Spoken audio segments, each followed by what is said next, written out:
Okay, we're up to Daf Samachem Aleph by the two dots. Tanya of Gamliel Omer. Gamliel says Dairis v'Eichel, that there are certain simanim of kosher birds, but if it's Dairis and Eichel, b'yidushu tameh, it's automatically a tameh animal. Yesh le'et b'yisera. If it has an additional toe, b'zefek, and has crop, kurkuma niklaf, and its gizzard can be peeled, b'yidushu kosher. Then it's kosher. Okay, this is similar to what we had previously. When you're not sure whether the bird has, whether a bird is dairis or not. I guess you're not sure whether it's dairis, because he's saying over here that if it's dairis, it's b'yidushu tameh. So let's say you're not sure whether it's dairis. You stretch out a cord, like a rope, where it's perching. If it splits its toes, it has 4 toes, right? If it goes 2 in the front, tameh, that's a sign of a non-kosher bird. But shalosh lekan v'achas lekan, tahar. But 3 and 1 is tahar. Shimon Lazar Omer, koloif hakolim na'avir, any bird that seizes prey mid-air, tameh is a tameh bird. Gemara Zakasha, you tell me catching bird mid-air is a sign of tama.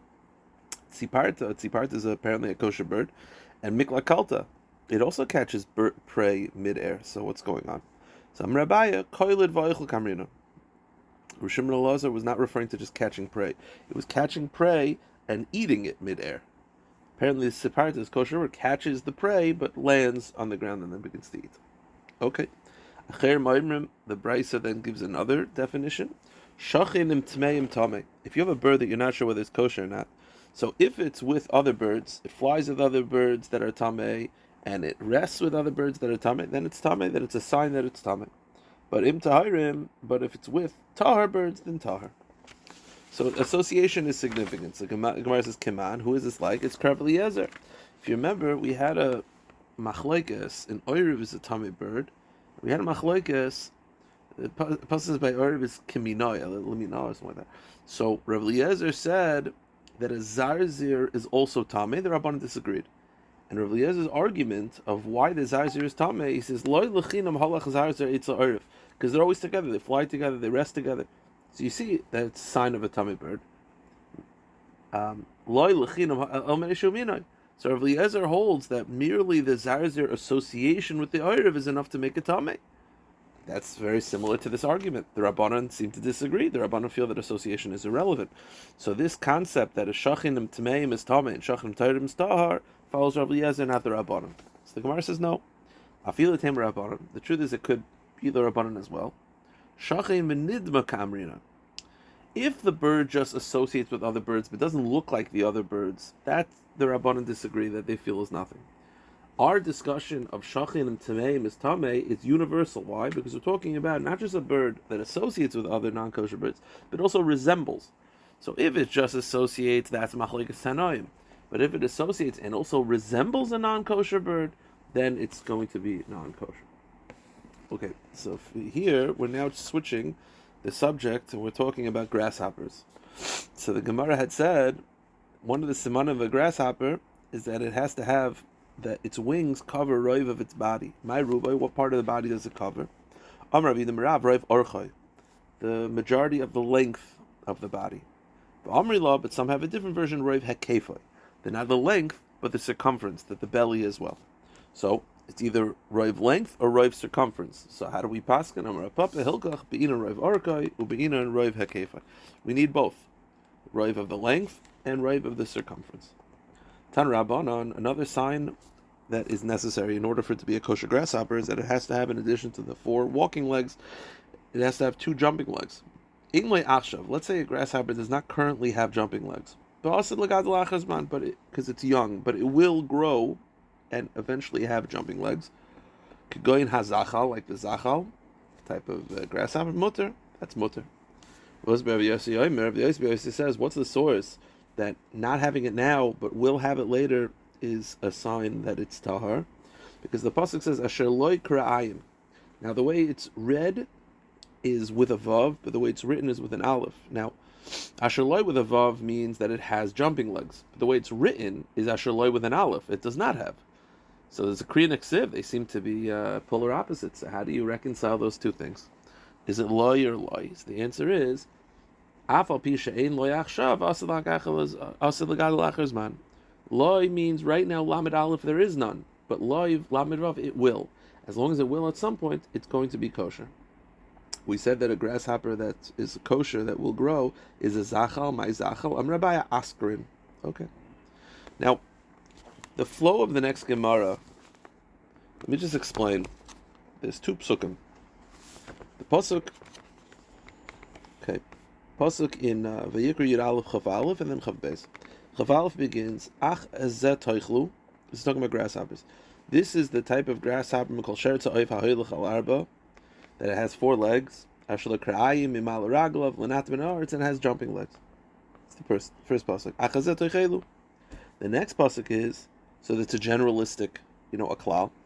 Then the pasuk says, Es elu mehem toichelu.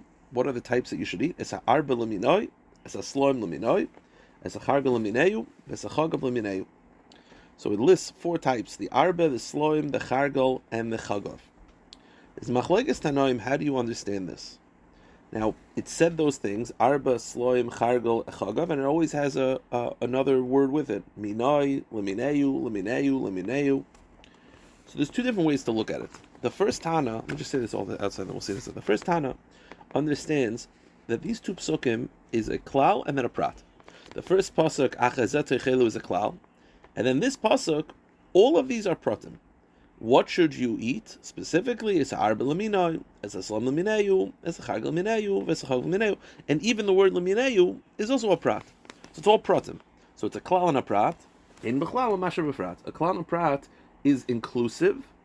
So the words lemineu is going to be inclusive, but because it's a prat, it's only going to include things that are identical.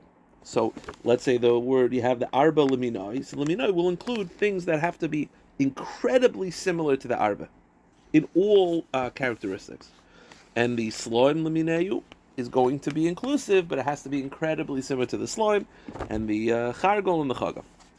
That's one way to look at these 2 psukim. The other way to look at these 2 psukim is different. Rabbi Shmuel looks at this pasuk differently. He agrees the first pasuk is a klal, but then he looks at the second pasuk as not just a prat. The way he reads the pasuk is like this: Es elu mehem toichelu, es harbe, that's a prat. Leminoi is a klal. So now we have a klal, pratu klal. And then it says asloim, that's a prat. Lemineu is a klal, another klal, pratu klal. Es a chargol, prat. Lemineu is a klal. If it's a chagav prat, lemineu klal.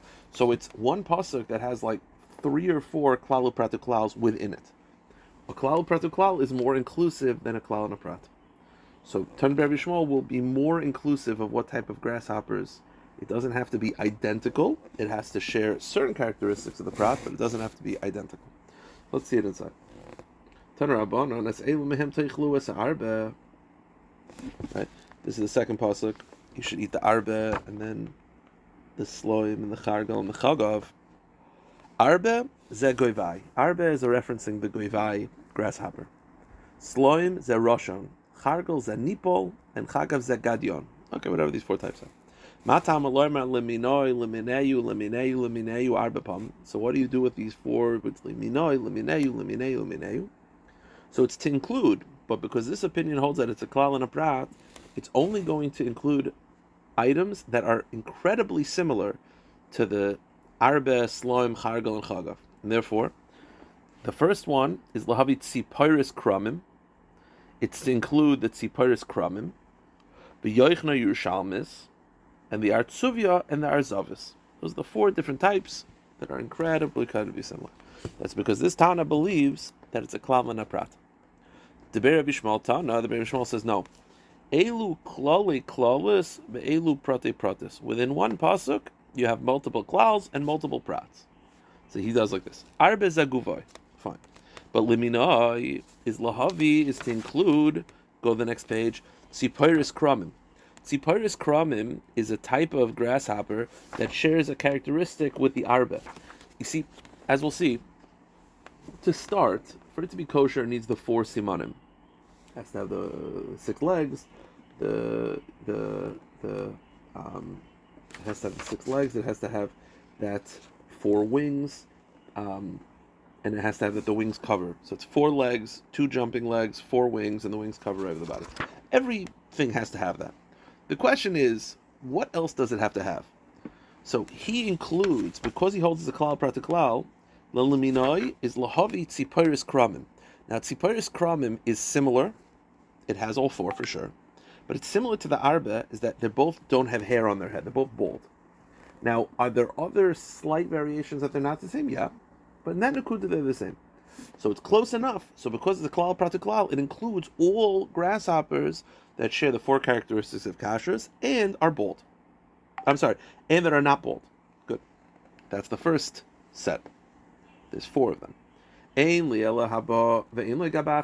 only included grasshoppers that, in addition to the four kosher signs, are also not bald. And how do I know to include the grasshoppers that are bald? That's the second one, sloim. So the first klal prat klal is to include all grasshoppers that are not bald. The second klal prat klal is to include all grasshoppers that are bald, that share the four characteristics, plus are bald. Now we're up to the third. We've included all grasshoppers that share the four characteristics and that are bald and that are not bald. What about ones that are lacking a tail? I'm sorry, that also includes one. So far, all the grasshoppers we listed do not have a tail. How do I know to include a grasshopper that, in addition to the four kosher signs, also has a tail? That's the third one. And limineu is lihavias akarsefes vesashachlonis. That's to include even if it has a tail. Okay. So now what's the fourth? So we've included bald, not bald, tail, no tail. We've covered grasshoppers that are bald and that are not bald. Ones that have a tail, ones that don't have a tail. Now, all of these also have short heads. So far, all of them have short heads. How do I know to include grasshoppers that, in addition to the sign of kashrus, also have long heads? So, instead of going about this the normal way, the Gemara says, well, we've had all of them listed, and what's the common denominator? The common denominator by all of those listed is that they have the four kosher signs. So you see, the four kosher signs is enough. Amrit harei atadon binyanav mishloshton. Lo roi arbe karoi chargol, lo roi chargol karoi arbe, lo roi shneim karoi slam, lo roi slam karoi shneim. So each one has the characteristics that the other one doesn't have. This one has bald, this one's not bald. This one has a tail, this one doesn't have a tail. All of them. What's the one common denominator they all have? They have the four kosher signs.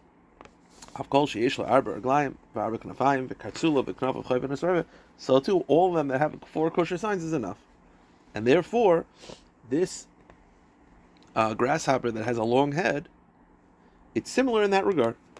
So the common denominator by the other three is that they have the four kosher signs. Now, by the way, an obvious question. The common denominator by those three is not just that they have four kosher signs, they also don't have long heads.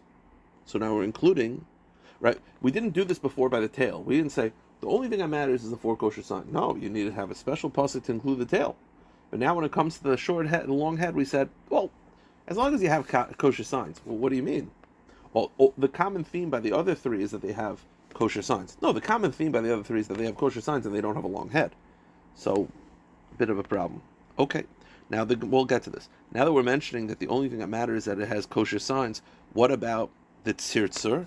Haloi tzirtzur have hazeh. Now this tzirtzur, they translate as a cricket. Yesh la'arba raglayim, it has the four legs. Arba knafayim, it has the four wings. Kartzalayim, it's got the two jumping legs. Knaf of chayv ruba, it's got the four kosher signs. Yachim, what do you may think it might be kosher? Tamlemer chagav. Chagav tells you sheshmoy chagav. It has to be called a grasshopper. This is called a cricket because it has a different name. It's not kosher. Now the Gemara just clarifies. If you're telling me the name that all that matters, maybe being called a chagav is okay without the kosher signs.